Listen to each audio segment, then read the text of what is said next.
Jail जाने से बचने के लिए पिछले 4 सालों से लंदन में स्वनिर्वासन के बाद आम चुनावों के लिए वापस अपनी सरजमी पर आ चुके 3 बार पाकिस्तान के वजीर आजम रह चुके नवाज शरीफ के वतन वापस लौटने के बाद से ही पड़ोसी मुल्क की फिजाओं में गर्माहट महसूस की जा रही है। वहीं इसी बीच पाकिस्तान के पूर्व प्रधानमंत्री नवाज शरीफ ने एक बड़ा बयान दिया है, जिसके बाद से इसने पाकिस्तान ही नहीं बल्कि भारत को भी चौंका दिया है। हाल ही में नवाज ने भारत संग बेहतर रिश्तों की बात करते हुए कारगिल की जंग को लेकर एक बड़ा कबूलनामा कर लिया है। दरअसल नवाज ने कहा कि उन्हें सन 1999 में सत्ता से इसलिए बाहर फेंक दिया गया क्योंकि उन्होंने तत्कालीन सेना प्रमुख जनरल परवेज मुशर्रफ के कारगिल प्लान का समर्थन नहीं किया था। नवाज ने पहली बार कबूल किया कि उन्हें मुशर्रफ के कारगिल में खतरनाक प्लान के बारे में मालूम था।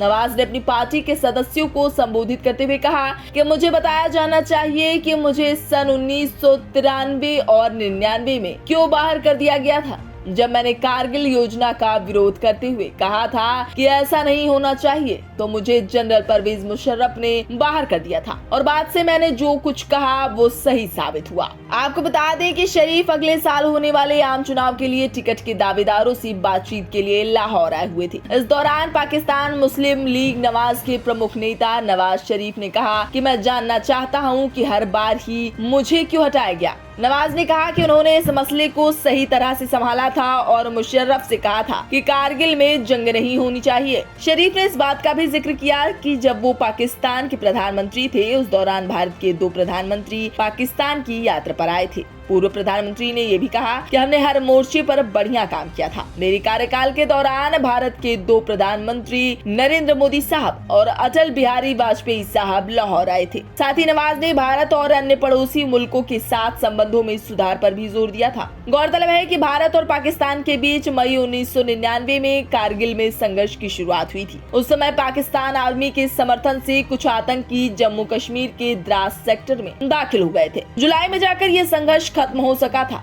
कारगिल में हुए संघर्ष को मुशर्रफ के दिमाग की उपज माना गया था। ऐसा कहा जाता है कि कारगिल में कब्जे की प्लानिंग सन 1990 के दशक की शुरुआत में कम से कम 2 बार पाकिस्तानी प्रधानमंत्रियों के सामने पेश की गई थी। साल 1999 में आखिरकार इसे अंजाम दे दिया गया था और उस समय नवाज ही पीएम थे। कारगिल की जंग मई 1999 में तब हुई थी जब उसी साल भारत के तत्कालीन पीएम अटल बिहारी वाजपेयी नई दिल्ली से लाहौर तक गए थे। वो एक बस सेवा लॉन्च करने के तहत लाहौर गए थे। वाजपेयी के कदम को दोनों देशों के बीच अभूतपूर्व शांति का संकेत माना गया था। पाकिस्तान द्वारा भारतीय क्षेत्र में आतंकवादियों की घुसपैठ कराने की लगातार कोशिशें रिश्तों में खटास का कारण बनी हुई हैं। 26/11 के मुंबई हमलों ने भारतीयों में भी कभी ना खत्म होने वाला आक्रोश और दर्द छोड़ दिया।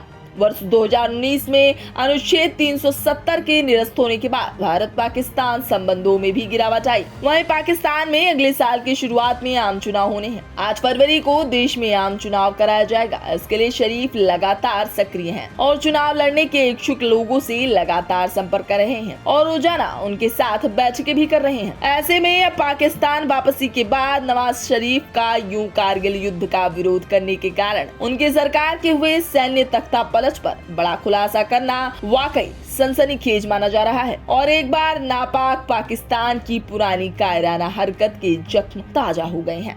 ब्यूरो रिपोर्ट, इंडिया पब्लिक खबर। फिलहाल के लिए इस खास खबर में अभी के लिए बस इतना ही। ये पूरी खबर आपको कैसी लगी हमें कमेंट बॉक्स में जरूर बताएं और देश प्रदेश और दुनिया की तमाम खबरों से लगातार रहने के लिए सब्सक्राइब करें हमारा चैनल इंडिया पब्लिक खबर और बेल आइकन को दबाना बिल्कुल न भूलें।